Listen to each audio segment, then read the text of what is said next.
Primera de Corintios, capítulo 15, versículo 1 en adelante. Si por si acaso ve a alguien que no tiene una Biblia, por favor, comparta con esa persona la Biblia para que todos podamos leerla. Bueno, dice así la palabra del Señor en Primera de Corintios, capítulo 15, versículos 1 en adelante. Además os declaro, hermanos, el evangelio que os he predicado, el cual también recibisteis, en el cual también perseveráis. Asimismo, si retenéis la palabra que os he predicado, sois salvos, si no creísteis en vano. Porque primeramente os he enseñado lo que asimismo recibí, que Cristo murió por nuestros pecados conforme a las Escrituras, y que fue sepultado y que resucitó al tercer día, conforme a las Escrituras, y que apareció a Cefas y después a los 12. Después apareció a más de 500 hermanos a la vez, de los cuales muchos viven aún y otros ya duermen.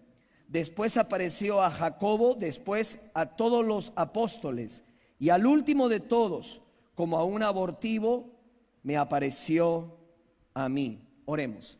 Gracias, Señor, por tu bendita palabra. Te pedimos, Señor, que ella sea predicada, que el evangelio sea predicado como siempre, y que sea, Señor, tu palabra haciendo su obra y no volviendo vacía como ella misma lo dice. Úsame para la gloria y honra de tu nombre en Cristo Jesús. Amén y amén. Tomen asiento, por favor, hermanos. Para estas fechas, para estos días, la gente se pregunta, ¿realmente resucitó Jesucristo? ¿Realmente se levantó de la tumba? ¿Él ha vuelto a vivir? ¿Tenemos evidencias que podemos asegurarlo? ¿Tenemos suficientes pruebas para poder reafirmar la resurrección de Jesucristo? Tenemos esa esperanza, esa confianza que también todo aquel que cree en Él y le sigue resucitará en el día postrero. Lo tenemos, como dice el apóstol Pablo más adelante, y si no resucitó vuestra fe, dice, es vana, aún estáis muertos en pecados. Primera de Corintios capítulo 15, versículo 17. Solamente imagínate si Jesucristo no hubiera resucitado. ¿Qué hubiera sido de nosotros? ¿Cuáles hubieran sido las consecuencias? Nuestra predicación es vana, o sea, lo que estamos haciendo no tiene sentido, no tiene valor, sería vana. Nuestra fe es una fe ilusoria. Además, seríamos testigos falsos de Dios. Continuaríamos en nuestros pecados. Nuestros seres queridos que han muerto en el Señor no los volveríamos a ver jamás, nunca. Somos los más desdichados de todos los hombres. Pero como también dice Pablo en este mismo capítulo, mas ahora Cristo ha resucitado de los muertos. Cristo sí resucitó de los muertos y estamos aquí por Él, estamos aquí para Él y para celebrar su resurrección. Hay muchas realidades, hermanos, y que incluso las personas que no creen en Dios, las personas ateas, la mayoría de historiadores pueden estar de acuerdo con estas realidades. ¿Cuáles son? Rápidamente voy a compartir con ustedes algunas de ellas. Indudablemente la primera de ellas es lo que acabamos de leer. Esta es una realidad irrefutable, es decir, el credo primitivo cristiano. Esto se convirtió en un credo, en una oración, en una recitación en las iglesias cristianas, en las primeras iglesias. Y todos lo recitaban, todos lo predicaban, todos usaban estas palabras del apóstol Pablo y retumbaban en todos los corazones de todos los primeros cristianos seguidores de Jesucristo. Asimismo tenemos los evangelios. Indudablemente estos fueron escritos después, 30 o 40 años posteriores a la muerte de Jesús. Pero aún así son fuentes importantes, históricas, para reafirmar la resurrección de nuestro Señor Jesucristo. Pero la carta de Pablo, que fue la primera que se escribió, no tiene mucho tiempo después de la resurrección de Jesucristo. Estamos hablando que esto se escribió 2 años o quizás meses de haber resucitado Jesucristo. Imagínate, este documento es muy importante y muy valioso para nosotros, para nuestra fe. Si hubiera sido una mentira, si hubiera desmentido lo que Pablo dijo. Pablo dijo aquí claramente que Cristo, dice, resucitó al tercer día conforme a las Escrituras. Pablo recibió el evangelio directamente del Señor Jesucristo en el camino de Damasco. Posteriormente de su conversión, los apóstoles Pedro y Santiago en Jerusalén se lo compartieron. Él lo recibió y él lo compartió a los demás. Hermanos, estamos hablando de que este credo se recitaba, tenía autoridad apostólica, se recibía y luego se volvía a repetir y luego se volvía a compartir a los demás.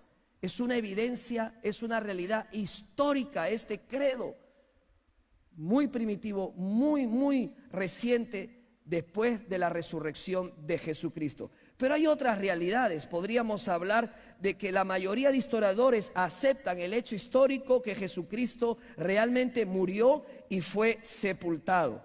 Tenemos, por ejemplo, historiadores como Josefo, un historiador judío que lo menciona en sus escritos. La mayoría está de acuerdo que Jesucristo murió y también fue sepultado. Otra tercera realidad, los discípulos mostraron su profunda desesperación y dolor cuando se enteraron, cuando vieron que su Mesías, que su maestro, que el Mesías prometido había muerto. Ellos perdieron toda la esperanza, ellos perdieron toda esa ilusión que tenían. Y esto pasaba en ese tiempo cuando habían Mesías falsos que se levantaban y el Imperio Romano los cogía y los mataba. Y todos ellos, todas estas personas que seguían a estos Mesías falsos, esperaban que su hijo se levantara para luego seguirlo. Yo puedo citarle el caso de un falso Mesías llamado Eleazar, que durante la revuelta judía contra los romanos en Masada en el 73 después de Cristo, falleció. Luego siguieron a su hijo, luego siguieron a su nieto, a su bisnieto. Pero cada vez que lo asesinaban, cada vez que terminaban con estos falsos mesías, ellos se llenaban de desesperanzas, ellos se llenaban de angustia porque su Mesías había fallecido. Esto pasó con los discípulos perdieron toda la esperanza cuando vieron que su Cristo, que su Señor, que su Maestro estaba muriendo y era enterrado en una tumba. Ellos perdieron la esperanza. Esta es una realidad que la mayoría de historiadores están de acuerdo. Ninguno de los enemigos del cristianismo emergente negaron que la tumba quedó vacía. Todos, la mayoría, habla de una tumba que no existe restos del Señor Jesucristo. Una tumba vacía. Otra realidad, los discípulos reclamaron haber visto con sus propios ojos a Jesucristo. Mira lo que dice Pablo en los versículos que acabamos de leer. Dice, porque primeramente os he enseñado lo que asimismo recibí, que Cristo murió, que también Cristo fue sepultado y que resucitó. Y mira el verso 5, dice que apareció a Cefas y después a los 12, y luego, es más, dice, apareció a más de 500 hermanos a la vez, de los cuales muchos viven aún. Esta es una realidad en la cual Pablo enfatiza que el Señor resucitó. La palabra, hermanos, que resucitar, volvió a vivir, es una palabra que está muy clara aquí en el versículo. La referencia griega es jorao, aparición, dice que apareció. A esta palabra no se refiere a que él era un fantasma, era un humo, sino esta palabra se refiere a una aparición física, real. No fue una ilusión, no fue una visión, fue real. Fue real como Pablo vio a Jesucristo, esa visión que tuvo camino a Damasco. Así que los discípulos reclamaron haber visto a Jesucristo. Ellos lo vieron resucitado. Además, otra realidad es que después que vinieron a Jesús, otra vez los discípulos fueron transformados. Ellos cambiaron radicalmente. Eso lo cuenta todo el mundo. Los historiadores lo manifiestan, lo escriben. Que los discípulos, hubo un cambio radical en la vida de ellos. Ellos no eran lo mismo. Ellos cambiaron, ellos experimentaron un cambio radical en sus vidas. Y la otra realidad es que la resurrección de Jesús fue la principal reclamación de la iglesia del primer siglo. La iglesia del primer siglo reclamó y dijo, Cristo no está muerto, Cristo ha resucitado. Él está vivo. Lo predicaban de Cristo y Cristo resucitado. Esos son realidades irrefutables, que eso es lo que pasó y que eso es lo que sucedió. Claro, han habido muchas teorías y muchas ideas para traer abajo la resurrección de nuestro Señor Jesucristo. Yo podría citarle muchas de ellas, como por ejemplo la teoría de la mitología, que manifiestan esta corriente dirigida por James Fraser en el año 1890, que los judíos, los seguidores de Jesucristo, se copiaron de la mitología griega y dijeron básicamente que el Señor Jesús murió, pero luego ellos empezaron a tejer una historia de que Él había vuelto a vivir. El único detalle es que para crear esta historia, esta mitología, se requería muchísimos años. La realidad es que pocos meses después de la resurrección de Cristo, o 1 o 2 años, se estaba escribiendo y se anunciaba por todas partes que Jesucristo había resucitado. Otros hablan de que Jesucristo simplemente se desmayó, no murió. Él sufrió un desmayo. Imagínate una persona que sufrió tamaña agresión física, todo lo que sufrió. Imagínate que en la tumba él despierta y con una fuerza impresionante remueve la piedra, ¿verdad? Pelea con los soldados romanos y se libera, y luego camina más o menos 7 millas hasta llegar a Emaús. Hermano, lo primero que uno busca cuando está en esa condición es un doctor. Pero Jesucristo, dicen esta corriente que fue muy popular por un teólogo llamado Frederick Schleiermacher en 1990, que Jesucristo se desmayó.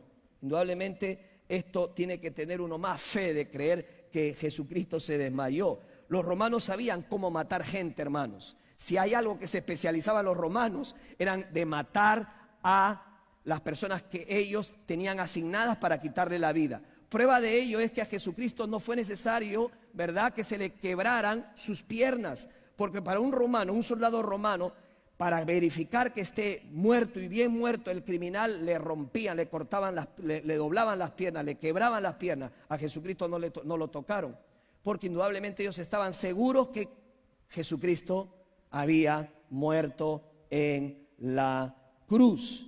Bueno, y hay otras teorías como de la conspiración, o sea que robaron el cadáver de Jesucristo, se lo robaron. Indudablemente aquellos que se lo roban, luego la gente indudablemente puede resolver esto muy fácilmente, porque las autoridades romanas y judías indudablemente hubieran refutado esta teoría. Otra teoría que a mí la verdad me da risa es que se equivocaron de tumba cuando fueron a buscar a Jesús, cuando la mujer fue a colocarle esas mirras y todo lo que le tenían que poner a un cuerpo. Ella se equivocó de tumba, no era la tumba de Jesucristo, fueron a otra tumba y esa otra tumba estaba vacía. Los discípulos no eran tontos, además esa tumba donde se enterró a Jesucristo era única, era nueva, o sea que era difícil de equivocarse en cuanto a que si era o no la tumba de Jesucristo. También otros hablan de que sufrieron una alucinación, ¿verdad? El ateísta Anthony Flay dijo, no, los seguidores de Jesús estaban alucinando de que estaban viendo a Jesús. ¿Qué dice el texto bíblico? Dice que más de 500 personas lo vieron al mismo tiempo.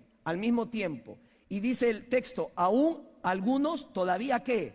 Viven. O sea, esas personas todavía daban testimonio que vieron a Jesucristo con sus propios ojos, al Cristo resucitado, al Cristo que vive. Así que no fue una alucinación, no fue una visión. Y claro, algunos dicen, es que es imposible que una persona pueda resucitar de la muerte. Eso sería imposible. Bueno, la Biblia afirma todo lo contrario. Al contrario, sería imposible que la muerte pueda retener a Jesucristo. Adán, cuando fue creado, tenía 2 opciones: o vivir eternamente o desobedecer a Dios, y le esperaba la consecuencia de la muerte. En el caso de Jesucristo, el segundo Adán, él estaba libre de pecado, tanto original como pecado actual. ¿Qué pasó? La muerte no tenía derecho sobre él. No podía reclamarlo. Él fue castigado por el pecado imputado sobre él. No fueron sus pecados, fueron nuestros pecados. Pero una vez que el precio había sido pagado, él se levantó entonces de esa tumba. La muerte no pudo retenernos. No tenía poder sobre él. La muerte perdió su poder sobre Jesucristo. En la muerte se hizo ¿qué? Expiación. En la resurrección, la perfecta condición sin pecado de Jesús fue vindicada. Jesucristo nunca pecó. Él es perfecto. Él fue perfecto y sigue siendo perfecto. Gloria sea a Jesucristo, nuestro Señor. Así que ninguna de estas teorías pueden explicar cómo la iglesia primitiva se convirtió en ese movimiento tan poderoso que por todos lados levantaba la bandera del cristianismo y de la fe en el Cristo resucitado. No lo pueden explicar. No lo pueden explicar. ¿Por qué? Porque evidentemente Jesucristo sí resucitó. Sí resucitó. Ahora, sí tenemos evidencias para hablar acerca de su resurrección. Quiero que las escriba. Si es que por ahí se encuentra con una persona, usted puede compartir con ella. La evidencia de su resurrección. Número 1, la tumba vacía está. ¿Amén? La tumba vacía está. Hermanos, esa teoría de que robaron al cuerpo, normalmente los ladrones lo que roban son prendas, lo que roban son cosas que la gente tiene. No se roban cadáveres, no necesitan los cadáveres, y menos en ese entonces. La tumba vacía está, el cadáver no está allí. No hay evidencia alguna que quedara algo de resquicio del cuerpo de Jesucristo. Muy fácil, porque Jesucristo se levantó de esa tumba. La segunda evidencia, la tumba no fue venerada. La tumba de Jesús nunca fue venerada, no se convirtió en un santuario. En ese entonces, los líderes religiosos de la nación judía que morían eran sepultados, y esas sepulturas, esas tumbas se convertían en santuarios para el pueblo. Fue el caso, por ejemplo, de la tumba del rey David. Pero no hay evidencia de que esto haya sucedido con la tumba de Jesucristo, lo cual es prueba más que suficiente que la tumba quedó vacía. Está empty, está vacía. Jesucristo no está ahí. Además, no solamente la evidencia de la tumba vacía es contundente, no solamente la tumba no fue venerada, sino que además hablamos de la transformación de los discípulos. La transformación de los discípulos. ¿Cuál fue la reacción inicial de los discípulos? Muy simple, todos fallaron. Pedro volvió a la pesca. María iba con especies. ¿Por qué? Porque ella estaba convencida de que Jesucristo estaba muerto y quedaría muerto. Nunca se imaginó encontrarse con un Salvador resucitado. Es más, cuando lo vio, cuando lo vio, se confundió con un jardinero, porque no lo esperaba. No, es como que si tú viajas a tu país, a tu ciudad, a tu barrio, y por ahí te dicen fulano se murió, y caminando por la calle te lo encuentras. Oye, eso es para caerse de espaldas, ¿verdad? Es un shock, es una reacción. ¿Cómo puede ser posible? Me dijeron que tú estabas muerto. Cuando los otros lo escucharon, no lo creyeron. Los discípulos inicialmente no creyeron. Le damos duro a Tomás y decimos el Tomás el incrédulo, pero inicialmente tampoco los discípulos creyeron que Jesucristo había resucitado. Y al final se le aparece Jesús, y su reacción ¿cuál fue? De espanto, de miedo. Ellos pensaron que era un fantasma, y al final él tuvo que decirles: tóquenme, véanme. E inclusive comió delante de ellos y aún les preparó el desayuno para que entendieran que él era el mismo de siempre, Jesucristo el Señor. Finalmente Tomás incrédulo tuvo que tocar y verlo para poder creer. Hermanos, la muerte de Jesús fue un espectáculo público, fue un espectáculo en presencia de todos. Se registró la muerte de Jesucristo, quedó registrado en los registros públicos de ese entonces. La pregunta es, ¿qué hizo cambiar a la gente que le seguía? ¿Por qué se experimentó tan tamaño cambio drástico en la vida de los discípulos? Todos cambiaron. Pedro fue transformado, Tomás fue transformado, fue transformada su fe en Jesucristo. Hermanos, minutos antes ellos se sentían totalmente derrotados y luego no había quien los parase. Tenía una fe dinámica, explosiva. Minutos antes de constatar la resurrección de Jesucristo, estaban asustados. Y luego no había quien los detuviera. Los amenazaron de que callaran y no contaran el evangelio. Pero ellos le dijeron, es necesario que obedezcamos a Dios, pero seguiremos predicando que Jesucristo ha resucitado. Minutos antes ellos estaban reunidos en una profunda tristeza, habían hecho una fiesta de tristeza, de llanto y de dolor. Y luego lo vemos conquistando el mundo entero para la gloria y honra del Señor. Minutos antes estaban paralizados, llenos de terror, pero luego los vemos llenos de fe. ¿Qué hizo que ellos fueran radicalmente transformados? Hay una sola respuesta: la resurrección de Jesucristo. La resurrección de Jesucristo cambió las vidas de cada uno de ellos. Así que como evidencia no solamente tenemos la tumba vacía, que no fue venerada esa tumba, la transformación de los discípulos y por último las vidas cambiadas. Las vidas cambiadas de cientos y miles de personas. Podría citarle hombres y mujeres que han sido transformados y cambiados por la realidad de la resurrección de Jesucristo. Tengo una lista aquí, pero solamente me basta con decir que tú eres la prueba de la resurrección de Jesucristo, porque tú y yo hemos sido transformados. Eso no lo hace cualquier poder, eso solamente lo hace el poder de Dios en nuestras vidas. Dele gloria y honra al Señor en su casa. Nadie puede refutar esa prueba y esa evidencia contundente de tu propia vida. Yo he sido transformado por Jesucristo. Él vive en mí, por la fe, yo lo creo. De hecho, uno de los estudios más fascinantes de la resurrección de Jesucristo fue hecho por un historiador judío y un rabino judío ortodoxo llamado Pinchas Lepide, quien escribió un libro titulado La resurrección de Jesucristo.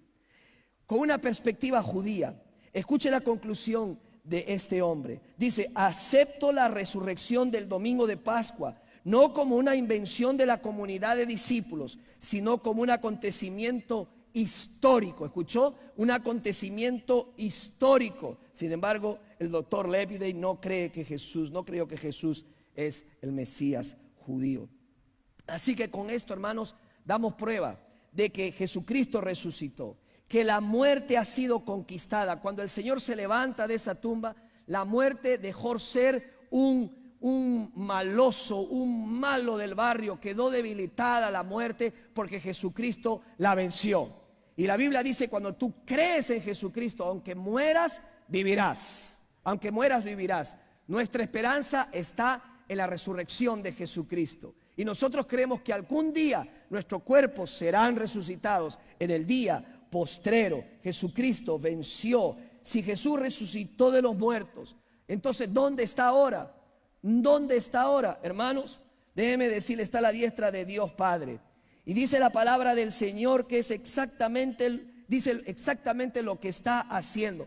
Cuando nosotros oramos, cuando pasamos dificultades y luchas, la Biblia dice que Jesucristo está intercediendo delante de su Padre por cada uno de sus hijitos.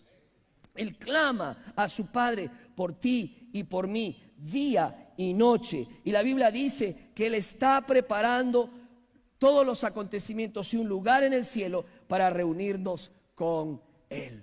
La pregunta entonces es: ¿cuál o por qué es tan importante la resurrección de Jesucristo en mi vida, en su vida? ¿Por qué es tan importante?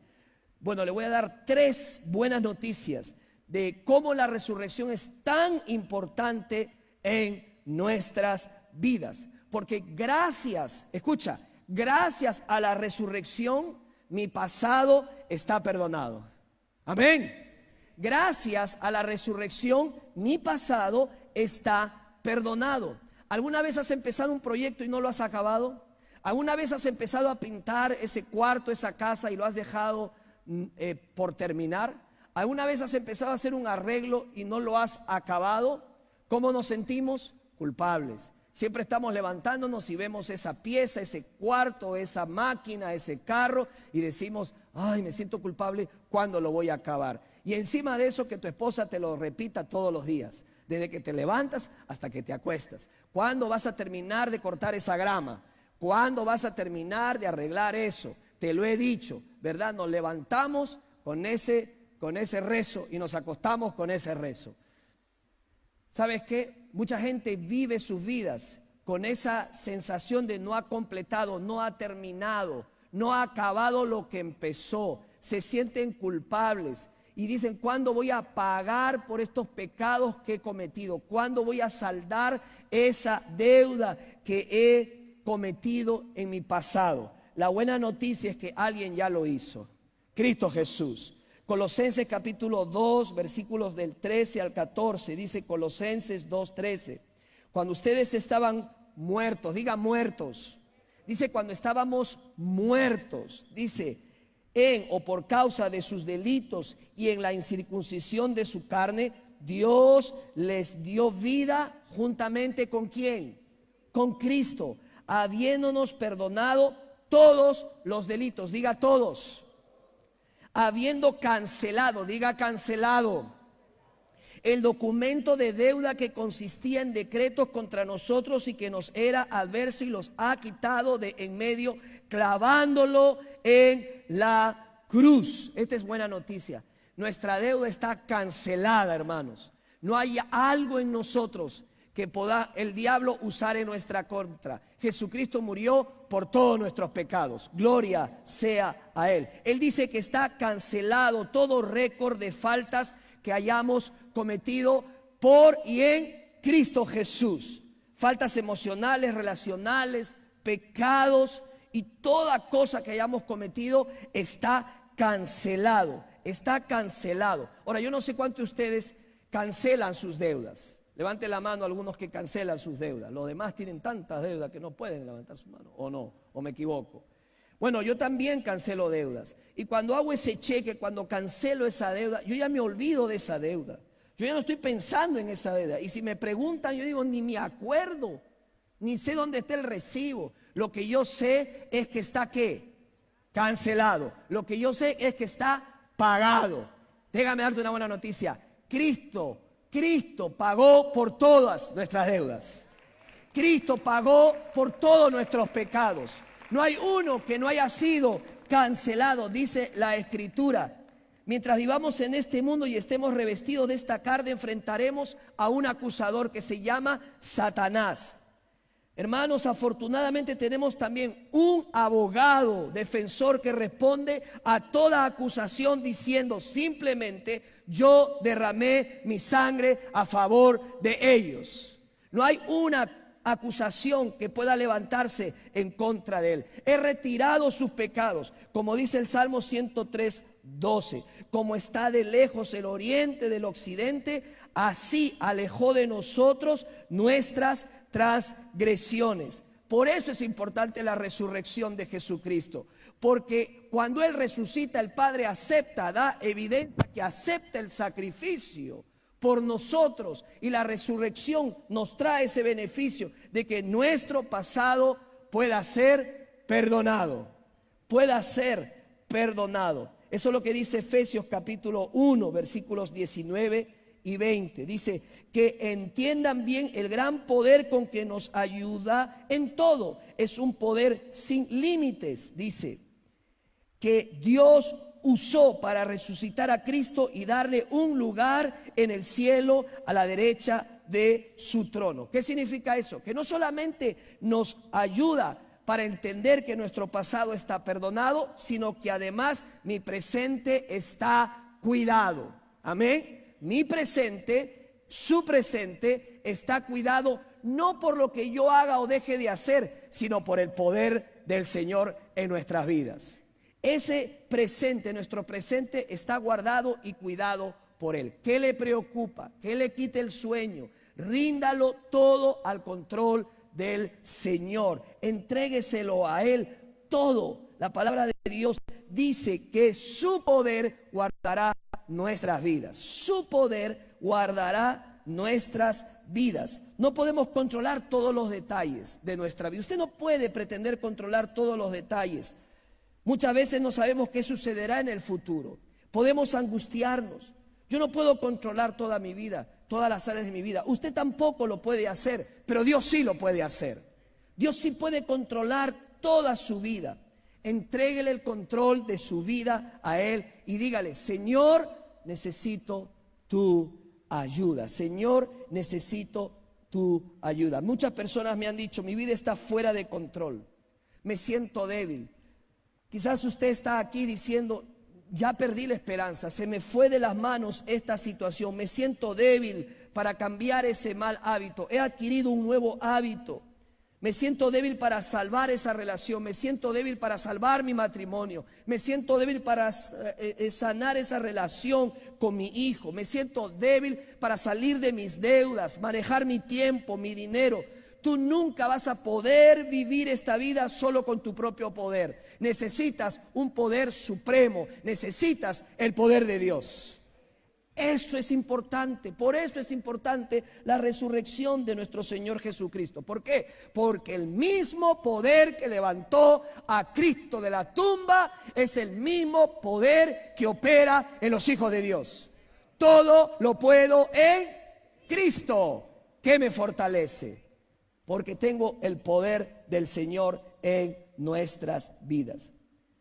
Déjame ponerlo en palabras simples. Dios te dice: no importa la situación en que te encuentras esta tarde, no importa lo que haya pasado en tu vida, ni lo que pasará en 2 semanas, no te des por vencido. Entrégame tu problema. No hay problema más grande que Dios no pueda tomar el control. No hay problema más grande que Él. Ninguna situación está perdida si se la entregas en las manos de Dios. ¿Se acuerdan la palabra de Jesús cuando dijo: Padre, ¿qué dijo? Encomiendo mi espíritu en tus manos. Porque Él tenía la confianza en su Padre celestial. Pon tu confianza solamente en el Señor. Él es el único que puede ayudarte. Él es el único que puede sustentarte. Pero no solamente es importante la resurrección porque nuestro pasado está perdonado, nuestro presente está cuidado por el poder de Dios, sino que además mi futuro está asegurado. Mi futuro está asegurado. Hermanos, la muerte es un problema universal. Nadie quiere hablar de la muerte. Usted es invitado a un cumpleaños y póngase a hablar de la muerte, lo van a sacar a los 5 minutos. Lo van a sacar. Nadie quiere tratar el tema de la muerte, pero la muerte es una realidad a todos los seres humanos. Solo fíjate en los sentimientos de las personas en un funeral. Tú no vas a ver por lo general gente alegre, vas a ver un sentimiento profundo de desesperanza, de pérdida, de desconsuelo, de depresión e inseguridad. Se le preguntó a un grupo de niños qué pensaban acerca de lo que creían sobre la muerte. Fascinante lo que los niños dicen. Escuchar a los niños es importante, ¿sí o no? Bueno, varios de ellos dieron su opinión.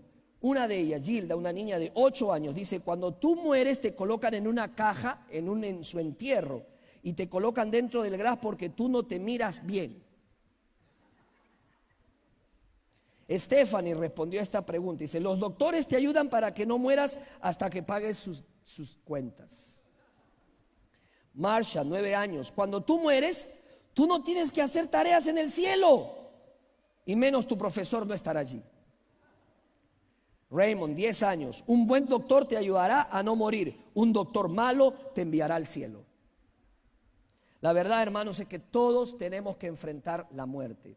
La pregunta es: tú que estás aquí o tú que me escuchas, ¿estás preparado para morir? ¿Estás preparado?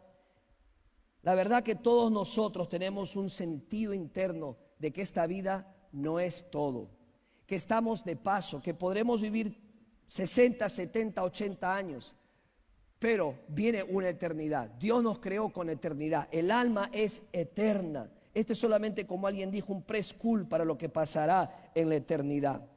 Hermanos, más y más personas están creyendo en el cielo porque hay ese sentido interno en cada uno de nosotros. Ahora, esto es lo que la Biblia dice en cuanto al futuro. El cielo es un lugar perfecto. Dios no va a permitir la maldad, no va a permitir la imperfección en el cielo. Dios es un Dios perfecto, Dios es un Dios santo y no va a permitir la maldad ni la imperfección. ¿Ok? Cada área es perfecta. Él es santo, santo, santo. Y para que vayas al cielo tendrás también que ser perfecto. Ahora, hay 2 planes para poder entrar al cielo. El primero es el plan A. El plan A es que te lo ganes. que te ganes el cielo. Y para ganarte el cielo tienes que presentarte delante de Dios y decir que nunca has pecado, que nunca has mentido, que nunca has usado el nombre de Dios en vano y que has hecho todo lo que exactamente los mandamientos de Dios dicen. Has cumplido perfectamente todo. Creo que nadie va a usar este plan para poder ir al cielo, porque todos, la Biblia dice, somos ¿qué? Pecadores y estamos separados de la gloria de Dios. Pero hay un plan B. ¿Sabes en qué consiste el plan B? Confiar en Jesucristo y poner toda tu confianza en Él, solamente en Él. Juan 14:6 dice, yo soy el camino, yo soy la verdad, yo soy la vida. Él es perfecto, Él fue perfecto. Jamás ha vivido una persona como Él porque es Dios. ¿Y vino a qué? A morir por nuestros pecados. Como siempre decimos, el hombre no necesitaba más educación si no hubiera mandado Dios un maestro. El hombre lo que necesitaba era salvación. Entonces mandó al Salvador, Jesucristo el Señor. Tú necesitas la salvación de tu alma. Tú necesitas la salvación de tu alma. Ojalá que hoy puedas recibir la salvación de tu alma poniendo tu confianza en Jesucristo. Dice Juan 17:3, y esta es la vida eterna, que te conozcan a ti, al único Dios verdadero, y a Jesucristo a quien has enviado. El cristiano, hermano, es una persona que tiene una relación con Jesucristo, no una religión, una relación con Jesucristo. Ahora, muchas personas tratan diferentes maneras de ir al cielo. Déjame decirte algunas de ellas. Muchas personas intentan ir al cielo siendo sinceros. Dice, yo siendo sincero, creo que voy a ir al cielo. Señor, tú sabes que yo soy un vil pecador. Y por eso se van a ir al cielo. La Biblia dice lo contrario. Algunas personas piensan que actos de servicio va a hacer que se vayan al cielo. La Biblia dice que no va a ser así. No trabaja. Mucha gente dice, yo me abstengo de muchas cosas, no tomo, no fumo, no bebo, no hago nada malo, no voy detrás de las chicas, yo no hago eso, así que yo pienso que me voy al cielo. Eso no trabaja delante del Señor. Otras personas dicen, yo tengo este ritual me va a llevar al cielo. Muchos piensan que el bautizo, su bautizo lo va a llevar al cielo y otros rituales lo van a llevar al cielo. El bautismo no lleva al cielo a nadie. Es como que si tú fueras parte del club de leones, tú no te vas a convertir en un león si eres parte del club de leones. Así de simple. A través de estos rituales no vamos a poder ir al cielo. Otras personas hablan de la tradición. Mi madre fue cristiana, mi abuela fue cristiana. ¿Y eso qué? El Señor no tiene nietos, el Señor lo que tiene solamente son hijos. Diga hijos. Y para ser hijo de Dios necesitamos arrepentirnos de todos nuestros pecados y poner nuestra fe y nuestra confianza en Jesucristo. La Biblia dice, cree en el Señor Jesucristo y serás salvo. Esas son las buenas nuevas para ti. Tienes que tomar una decisión personal. Mucha gente dice, bueno, mi esposa va a la iglesia, yo también me voy a ir al cielo. Eso no te lleva al cielo. ¿Ok? No decimos, tú estás casado porque tu mamá estuvo casada. Tú tienes que casarte, tú tienes que hacer tu propio voto. Y el último, lo que mucha gente habla y dice es la comparación. Yo no soy Hitler, entonces yo me voy al cielo. Yo no soy como fulano o sutano. Mira amigo, mira amiga, mira hermano, es muy probable y estoy seguro que tú eres mejor que yo. Pero el Señor no tiene ese tipo de medida. Simple y llanamente la Biblia dice, todos somos pecadores y todos estamos destituidos de la gloria de Dios. Dios no te va a juzgar por grados, eso no enseña la vida. O el plan A, tienes que ser perfecto, o el plan B, tienes que poner tu confianza en el Señor Jesucristo.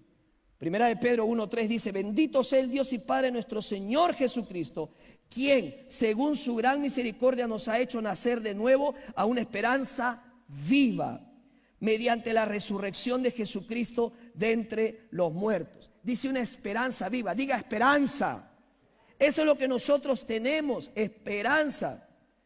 Cuando uno entrega su vida a Jesucristo, tiene esperanza y no tiene ese temor y ese miedo a enfrentar la muerte porque sabe que del otro lado nos espera Jesucristo. Tenemos esa fe y nos aferramos a esa convicción.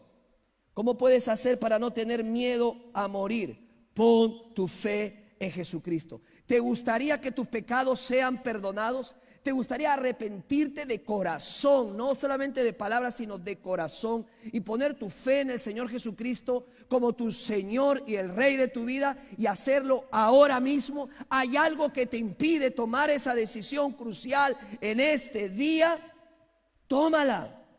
¿Te gustaría tener un pasado perdonado? ¿Te gustaría que tu deuda de pecado sea cancelada? ¿Te gustaría que tu presente esté cuidado nada más y nada menos por el mismo Dios creador del universo?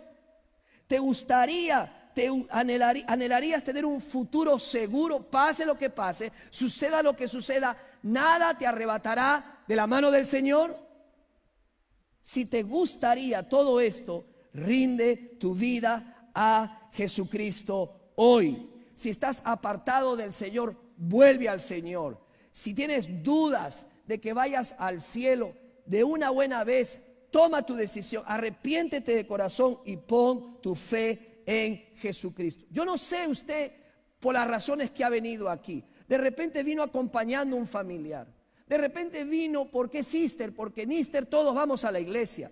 No sé las razones. Lo único que sé que usted está aquí por casualidad. Dios lo trajo aquí. Y Dios lo trajo aquí para escuchar este poderoso evangelio, buenas noticias para su vida. Él está permitiendo que usted esté aquí para que rinda su vida a Jesucristo y pueda hacerlo de una buena vez. Marcos capítulo 8, verso 38 dice así: porque cualquiera que se avergüence delante de mí, Jesús dijo, cualquiera que se avergüence delante de mí de mis palabras en esta generación adúltera y pecadora, el Hijo del Hombre también se avergonzará de él cuando venga en la gloria de su Padre con los santos ángeles. El que se avergüenza de Jesucristo recibirá la vergüenza de él delante de su Padre. Pero el que le confiesa y lo recibe delante del Señor, él lo confesará delante de su Padre. ¿Cuál es tu decisión, amigo, amiga? Hoy estamos viviendo tiempos difíciles. Hoy en la mañana mismo veíamos las noticias, hermanos, de cómo cristianos están siendo perseguidos. Hoy, un día de resurrección, están entrando a las iglesias, quemando las iglesias, sacrificando, matando a los cristianos. La iglesia perseguida es una realidad. Pero no debemos olvidar que hace algunos días atrás la catedral de Notre Dame en Francia se incendió. Las autoridades han dicho que fue un accidente y están haciendo colectas para volverla a reconstruir. Millones de dólares seguramente van a llegar a esa catedral para ser reconstruida, para que no quede como está. Pero déjame decirte algo, la fortaleza de la iglesia no está en sus edificios. La fortaleza de una iglesia está en su gente. Esa fe en Jesucristo que todos nosotros tenemos, esa fe en el Señor Jesucristo, que creemos en un Cristo vivo, en un Cristo resucitado. Somos creyentes, hijos del Señor, somos piedras vivas. La iglesia está compuesta por personas de diferentes lugares, pero todos juntos amando a Jesucristo y proclamando a Jesucristo que Él vive y vive para siempre.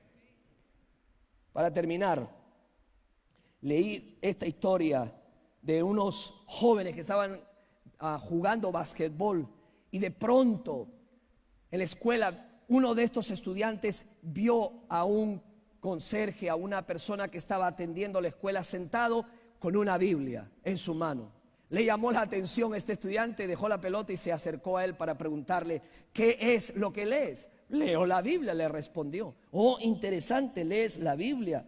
Y el estudiante del seminario sonrió y dijo: ¿puedo ver qué libro de la Biblia lees?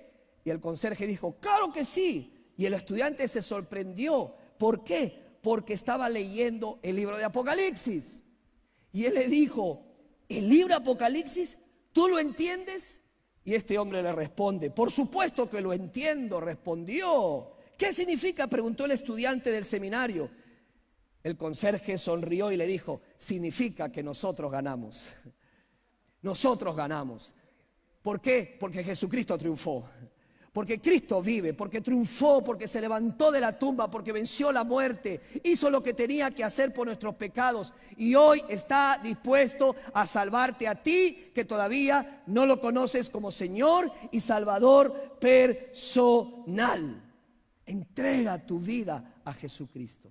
Rinde tu vida a Jesucristo. No sé cómo te sientas en esta tarde. Quizás tienes alguna depresión, un descontento. Sientes alguna presión en tu vida. Dios te dice, dame todo a mí. Rinde todo a mí. Ven a mí. Díselo, Señor, quiero conocerte. Quiero que seas el rey de mi vida. Te necesito en mi vida. Necesito de ti, Señor. Y quiero serte fiel y seguirte por siempre y amarte a ti.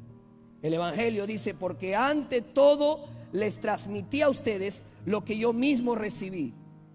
Que Cristo murió por nuestros pecados según las Escrituras, que fue sepultado, que resucitó al tercer día según las Escrituras y que se apareció a Cefas y luego a los 12. Ven a Cristo Jesús. Vamos a ponernos de pie para terminar con una oración. Ponte de pie ahí donde estás.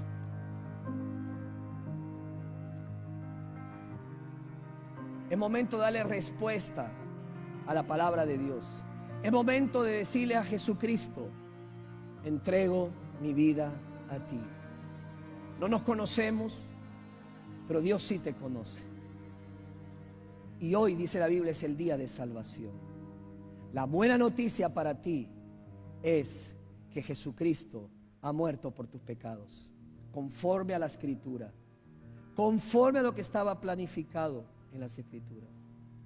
La Biblia dice que Él fue sepultado y al tercer día resucitó.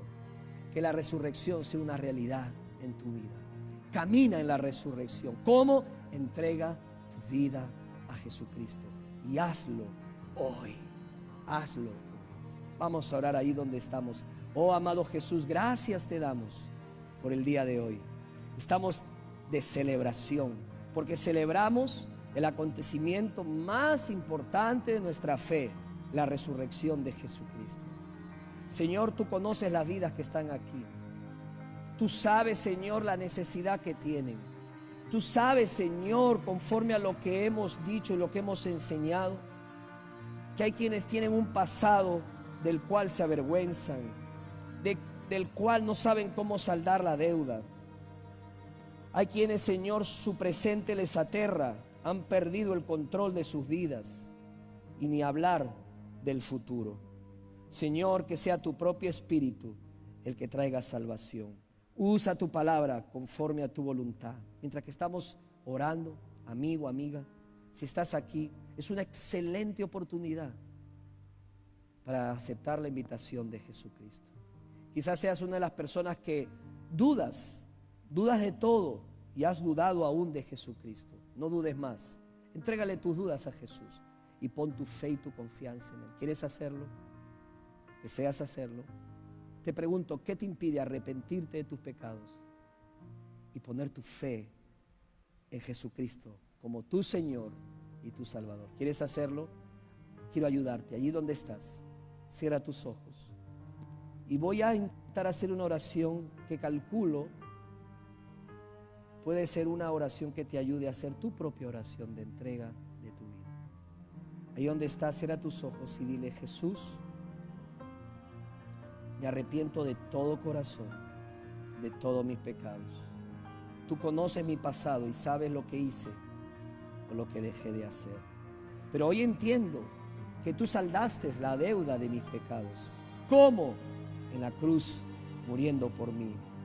Vengo a ti, Jesús, y te reconozco hoy como mi Salvador, mi Rey y Señor de mi vida. Ven a mí, Señor. Quiero ser tu hijo. Recibo la salvación de mi alma, no porque me la merezca, sino la recibo porque es un regalo que me das. Y ayúdame ahora a amarte y servirte y compartir con otros esta buena noticia de salvación. Oh Señor, vengo a ti y hoy empiezo una relación personal contigo desde ahora y para siempre. Mientras que estamos orando, si usted hizo esa oración, La verdad me gustaría muchísimo orar por usted. Me gustaría bastante conocer que usted ha hecho esa decisión. Quizás no fue fácil, pero tomó la valentía de hacerla. ¿Me puede ayudar si levanta su mano? Decirme, pastor, yo hice la oración de arrepentimiento. Yo me arrepentí y entregué mi vida a Jesucristo. ¿Hay alguien aquí? Levante su mano. No importa su edad, no importa su condición. Jesús está esperando con los brazos abiertos. Si hay alguien, levante su mano. Quiero orar por usted. Hágalo alto, bien alto, para poderlo ver y poder saber que usted entregó su vida a Jesucristo.